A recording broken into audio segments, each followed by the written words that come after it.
This episode is brought to you in partnership with the City of Cape Town. Zukiswa Mandlana is Director of Organisational Effectiveness and Innovation at the City of Cape Town. We'll be discussing the city's thinking and strategy around innovation. But before we get into that, Zukiswa, welcome. Give us a brief introduction to your background and role at the City of Cape Town. My background is, my highest qualification is the Master's in Business Administration. I joined the city in 2014. And what I'm doing currently, I'm within corporate services. I'm a director for organizational effectiveness and innovation. And what I'm responsible for within the city, innovation is one.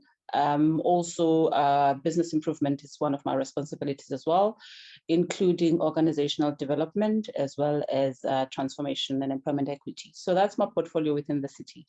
Can you provide us with some background on innovation at the City of Cape Town and how did you get started? So the city's journey with innovation started in 2016, 2017. So a new strategic direction was formulated. And as part of that process, innovation was a key focus. And the aim was, how do we use innovation to drive customer centricity? The city's been working on strengthening its customer-centric focus. And part of what we were looking at is how can we inculcate a culture of innovation in order to ensure that we increase efficiencies, we increase effectiveness, but also we increase collaboration between us and the stakeholders, and how can innovation be a catalyst for that? So that journey started in that period. And what we thought, obviously, immediately was that this is not a short-term goal. It's not a sprint. We're going to have to really work longer in order to build a culture of innovation within an organization. So therefore, there were key basic steps that we needed to take and put in place in order to drive this culture. And there's a couple of them that I'd like to share in terms of how we did that. So obviously, the very first one was to ensure that we establish a dedicated team or focus that will drive the innovation. Hence, within my department, that is part of the focus. So we do have a team that focuses on driving innovation within the organization. And obviously, with the team, it had to have an intent, and part of what we included in the key focus areas of the team. So part of the key focus was to ensure that the team drives the innovation, not from only expertise as the team, but also involve the entire organization. So one of the very first exercises that we did was we needed to define what innovation meant for us as the City of Cape Town. And for us, it really was quite an interesting exercise, because with all the key stakeholders that we met within the organization, what we all agreed on in terms of what is going to be our definition of innovation within the city is that for us, innovation is being open to changing the game. And we're not changing the game in terms of the mandate of what we're here for as local government, but we're changing the game in how we achieve service excellence and using world standards in doing that. And so innovation becomes that catalyst in doing that. So with that simple mindset of really being open and being adaptable to changing the game and meeting world standards in order to improve our service delivery, we involved, again, I think a number of employees within the organization where we sat and said, how are we looking at the moment? Where are we in terms of maturity? We also needed to look at what are the key drivers of innovation currently and what are the inhibitors. So what are the challenges that will stand in our way? That really gave us a very context to drive innovation within the City of Cape Town. And one of the key challenges that came through, which everyone said, is on the one side, we want to innovate in order to improve service excellence. But on the other side, we are working in a highly regulated environment. How do you balance the two? And how do you ensure that in doing one, you're not necessarily doing it at the expense of the other?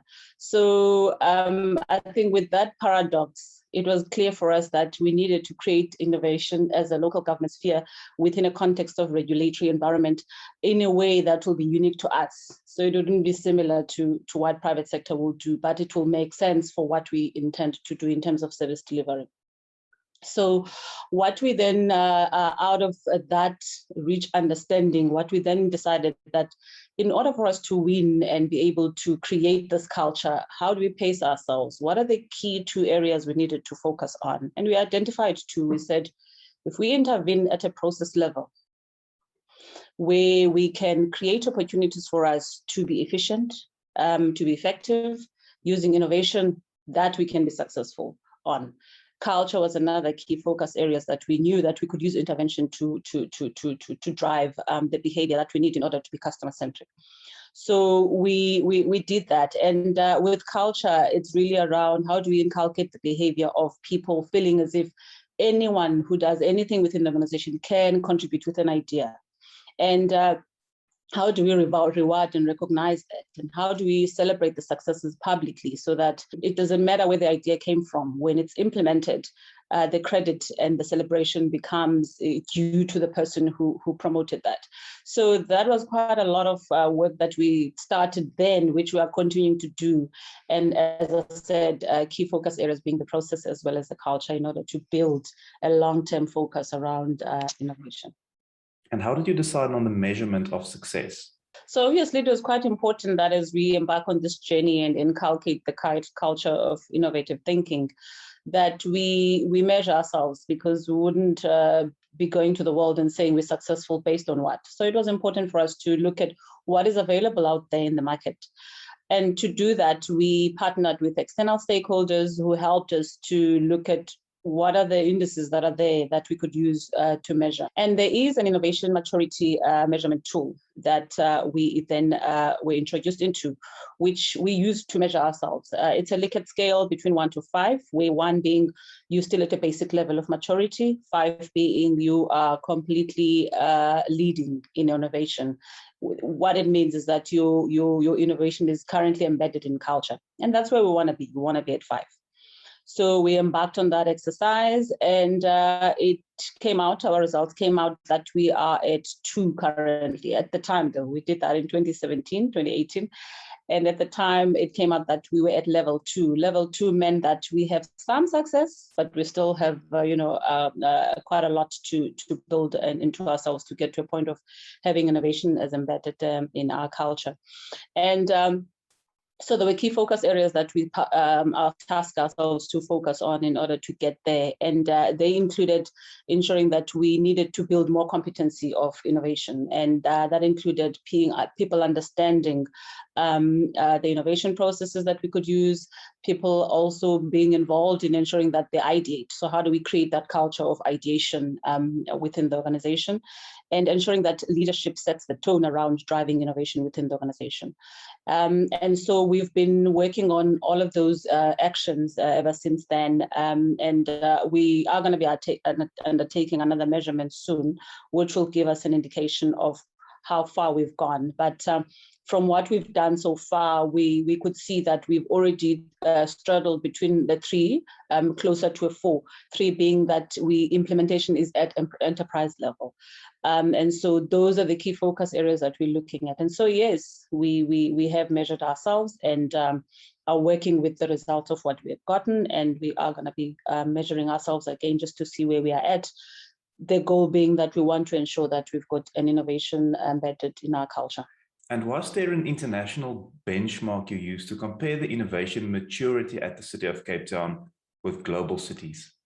Another element of measuring innovation within the cities, which we did, and we had to not just look at ourselves, but we had to look at what out there is being done by those cities who are already innovative, that we aspire to be like. And most of them were international. So there were a number of cities that we looked at, and their maturity levels were 4 and 5. And what we discovered that was common amongst all of them was that there were 9 principles that they were following that got them to be at their maturity level of 5, where they were leading in innovation. And those 9 principles, I'm not going to mention all of them. I'm just going to mention a couple, which we are using as almost a blueprint for us to build ourselves and build our maturity level too. And those principles include where the city fostering a collaborative culture internally and externally. So if an organization does that, it does help them with the maturity towards being innovative. Another one that certainly as a city, what really resonated very well with us was where the city prioritizes citizen-centric and effectiveness in service delivery. So service innovation being a key driver. is one of those key principles. Just last one to mention is where the city positively navigates the regulatory environment and bureaucratic processes. So to us, that was quite an interesting principle, because in our, initially when we were embarking on the journey and we were having conversations with the organization on where we're at, it came through that there was that paradox around how do you innovate within a regulatory environment. So one of those key principles that does foster the maturity is how do you navigate that. So we are using those 9 principles to build our innovation blueprint. So we've already done that, where for each principle, we're looking at ourselves and say, where are we at and what do we need to do in order to be able to make sure that this principle is fully embedded. So using that information has also helped us to create an open innovation framework. So what the framework does, it guides our efforts of how are we going to be working with our stakeholders to build an open innovation relationship between us and our stakeholders. Does the city have an innovation process that it has adopted? So we do have an innovation process, and it's quite simple. We don't want it to complicate the process because, again, we want to ensure that this is an accessible process to everyone, both internally and externally. So the process starts with an idea generation. So someone comes with an idea. It could be for any service area. It could be for any internal process. So there's idea generation, and then it goes through into our innovation team where selection happens. So obviously, we needed to ensure that the ideas would need to be regulated somewhere internally in order for them to, go to the maturity of where they are tested and rolled out. So the second step is that there's a selection of that idea. And the selection involves testing its feasibility and also what could be benefits realized from it. So we need to really unpack the idea to ensure whether it can be feasible. And then there's development as well as testing of that idea. And that happens because we are a corporate function. So we're the coordinating function in terms of that. So obviously the testing of the idea would happen with the process owner. Let's say someone gives us an idea around traffic. Obviously, that's related to services being delivered and the feasibility of that, and be able to ensure that if there's any further work that could be done to bring the idea to fruition, can be done. So development testing is a third step, and then there's rollout, and then we monitor and evaluate the results that comes out of that. And obviously, in that process, there's recognition. So what we do internally as the innovation unit is that we recognize employees who submit ideas, regardless of the process that it will go, whether it will really become an idea that is implemented or not. So there is constant recognition of that. That is a given. And when an idea is developed and tested and then is rolled out, obviously there is a reward to the employees in terms of that process. So yeah, we do have a 4-step process that we follow. What else are you doing to embed innovation thinking and an innovative culture? Training is very important, and so that's something we've invested in to ensure that we train employees in innovative thinking using innovation tools and methodologies. So we have design-led thinking as one of the basic training that we offer within the organization. And it's a 5-step problem-solving methodology, and it encourages the human or customer-centric approach to development or to design or to services. So we use that, and it has really proven to be successful because it inculcates the thinking of putting the customer first before any other processes of development in terms of the solutions or the services that one needs to be delivering. So we do that. We also use innovative tools that includes Lego serious play. So this is where we bring the inner child out to be able to explore using the tools that the Lego serious play toolkit provides. It has proven to work very well, especially within also with our external stakeholders, the communities that we work out there, where a problem might look very complex, but the moment you bring physical tools that a person can work with to create a solution, it really triggers the creativity within one's mind, and it works very well. So we've got those that we provide on ongoing basis to all employees. And again, what we want to build as a competency is that out-of-the-box thinking, where anyone can believe that they do have the capability to provide a solution, and that solutions are not sitting at a specific level or comes with people with a certain level of education. So this is really one way in which we do that, and using these training tools. Are there any key milestones that have been achieved to date? Definitely, yes. We're quite excited that our journey that started in 2016, 2017 has yielded great results, which obviously, as you said, that this is a long-term effort. But I think in terms of having building blocks in place to ensure that we drive the culture of innovation, one of the things that we've successfully done is establishing an innovation forum. So the I Forum, as we call it, is where we bring stakeholders. So as a city, we do have 12 directorates. So each directorate provides obviously services that are linked to their mandate. So we've got 11 directorates, and within the I Forum, there is a representative from each of the 11 directorates. And the aim is to have a transversal body that coordinates, that oversees, and as well as advises on innovation matters within the city. But also it's a body where we are able to hear what is happening at directorate level, be able to celebrate what has happened and learn from each other. So that has been in place since 2017. And it has successfully done quite a number of interventions that are linked to what it does. And the key focus of the I Forum, as we call it, is really to ensure that as we drive innovation, we are focused. So we want to be intentional in how we do it. And there are 4 areas in which the key focus is on operational excellence. So how do we, where is innovation happening to improve operations? Where are the lessons learned? Where are the successes? And how do we learn from that? And the second area where the focus is on new technologies and digital innovation. So again, this is a key focus around where are successes and what can we learn and what can we scale within the organization. And then urban innovation is one focus area, as well as social and economic innovation. So those are the 4 areas in which the I Forum focuses their efforts in order to drive the culture of innovation within the city. So they are an extension of the innovation unit, in a sense that you now have a broader community within the organization, which comes from different elements of the business itself, and are able to help us drive this innovative thinking within the organization.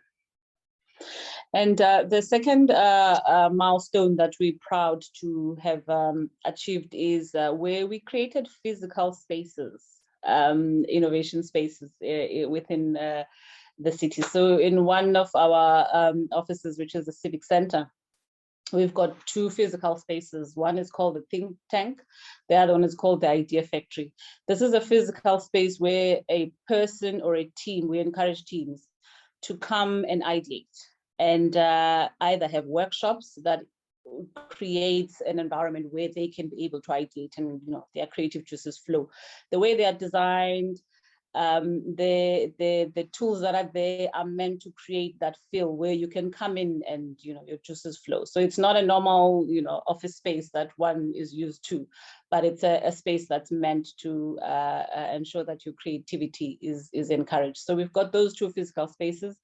Budget permitting, we want to create more of those, and to ensure that they become a symbol of what we already are. When a person sees a physical space, it encourages as well and signals to everyone else around that intent. Another achievement that we're very excited to have achieved is last year, July, height of COVID, we launched our collaboration platform. So this is a collaborative technology that most of the cities are referred to, which are already at a maturity level of 4 and 5 in terms of innovation, already have collaborative technology that they use to ensure that the idea management is regulated or is formalized. So we launched that last year. And we tested it internally with our staff, and it really created a great platform for us to be able to harness the ideas from employees and to be able to hear how they were doing during COVID, as we were all in that unknown space. But also we have now, towards the end of last year, be able to open it up for external stakeholders, where it now offers exactly what the goal is, to ensure that we create a collaborative space for both internal staff, but also for us to communicate directly with our citizens, for them to tell us about where we need to improve in terms of service delivery, but also ideas. And in many cases, we've heard from our citizens celebrating what we are doing. So that for us is the biggest milestone, because it's again one of that step that puts us towards a higher maturity level, because we do now have a formal collaborative platform where we can engage our stakeholders. What is the number one challenge standing in the way of innovation, and how can it be addressed? On the challenges, I think one of the challenges, when you're creating culture, a culture is a way of doing things. So it doesn't happen overnight. And in order for culture to really be used as a tool to drive strategy, leadership needs to be intentional. So I think with any organization that is starting a journey of innovation or is already doing innovation, focusing your efforts on culture will yield great results. And that's where leadership comes in. Each and every leader within the organization has a responsibility of creating an environment where people feel free that they can contribute, they can bring their ideas forward, they can contribute to improvement of services. So if anything, the challenge would be where the leadership doesn't see the value of creating a space for innovation, where they still feel that they have the answers, the autocratic way of doing things. That the fear factor is one that really inhibits innovation in any environment. So for us, that's why we're investing a lot of time and effort and tools into make sure that we're curating the culture to be the one that really fosters innovation. What advice do you have for other cities that are looking to be more innovative? My advice to cities that are wanting to focus on innovation is that start. Chances are you already are doing quite a lot of innovative work. You might not have paid attention to it. And if you are delivering services and you're doing them successfully, chances are that there's new ways of thinking that are being introduced every day. But be intentional around how to drive innovation. As I mentioned, in terms of us, we saw this as a journey that obviously is long-term, but there's certain few basics that needs to be in place for that to happen. And one of them is ensuring that you encourage innovation. So a statement of intent is important, and signaling to employees and external stakeholders that you are opening yourselves up to ideas that can improve service delivery, and celebrate innovative ways of doing things. And leadership, we have a responsibility to ensure that we create an environment where employees feel that they can contribute to make things better, and our citizens can contribute to improve services. For me, within the government sphere that we are in, it's important that we always have that in mind as we continue to deliver services. Yes, that would be my advice to those cities that are on the same journey. How has the pandemic influenced how you innovate? What are some of the latest innovations you would like to highlight? There's one blessing out of it, is that it really forced us to adapt. We all had to adapt in why personally. Within the organizational space, certainly there were a lot of changes that we needed to make, whether we were ready for them or not. Here, the pandemic was, and we needed to adapt. So from the city of Cape Town's perspective, what we did was, again, we were intentional around ensuring that we scripted the lessons that we learned on how we adapted ourselves during the pandemic. There was a lot of changes that we needed to make, and we took time to reflect and say, what are the changes that we made? How did they brought value to the citizens? And how did we promote safety for our staff as well as our citizens? And how do we use those lessons in order to make sure that we future-proof the city? And we realized that there were quite a number of modernization strategies that we had in the pipeline. And we asked ourselves, how do we ensure that we now use all the lessons that we've learned to fast track and create the lessons learned as a scaffolding for adaptation into the future? So there's a number of areas that we focused our attention on. And one was, how do we view the world of work now? Because the pandemic changed the world of work in ways that we didn't thought it was possible. And we were watching trends and we were looking at where the changes are being made. And for us, it was, how do we ensure that as a city, we are able to create value out of that? So we've broken down the world of work.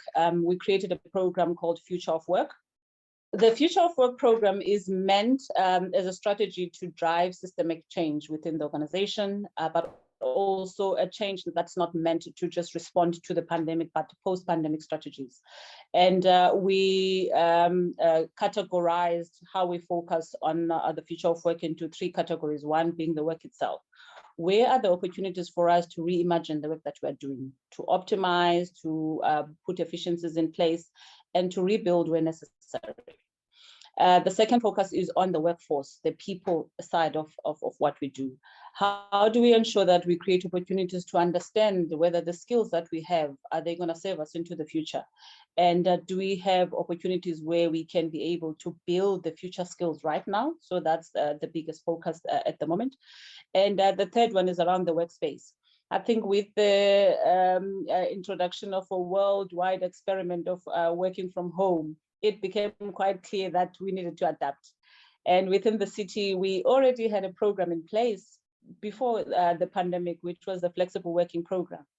And the uptake was very slow. And obviously, it was not at the scale that we would wanted it to be. And our intention of having that flexible working program was aligned to our transport strategy. It was a decongestion strategy. So by ensuring that we create flexibility, we could ease traffic congestion. So pandemic came, we had no option but to ensure that we implement full-scale flexible working. So working from home became a factor. And obviously in our case, it's not a factor for everyone because we do have those employees that are at the coalface of service delivery. So within the health space, obviously the clinics needs to be opened, firefighters need to be out there, our revenue services. There's quite a number of services that obviously the working from home aspect doesn't work.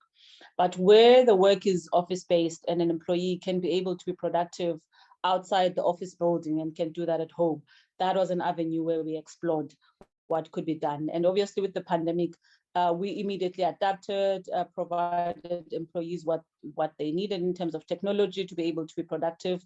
Within the call center environment, we needed to also create some quick adaptation to ensure that our call agents can be able to work from home and be productive. So all of those lessons, and the time when we were doing that, we were adapting because as we were getting signals from national government or from the president around which alert levels we're at, and the increase in safety and ensuring that social distancing was maintained, we were implementing.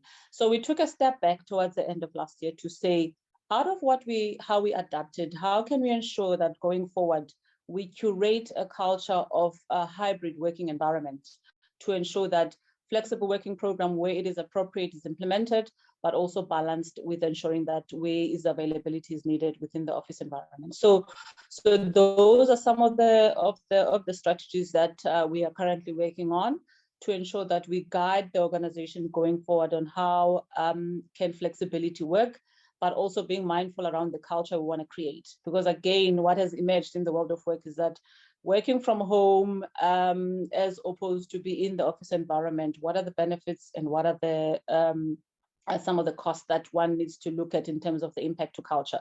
So we're being intentional in watching that space closely around how do we ensure we still curate the culture in the hybrid working environment. So those are some of the work that's being done within the future of work.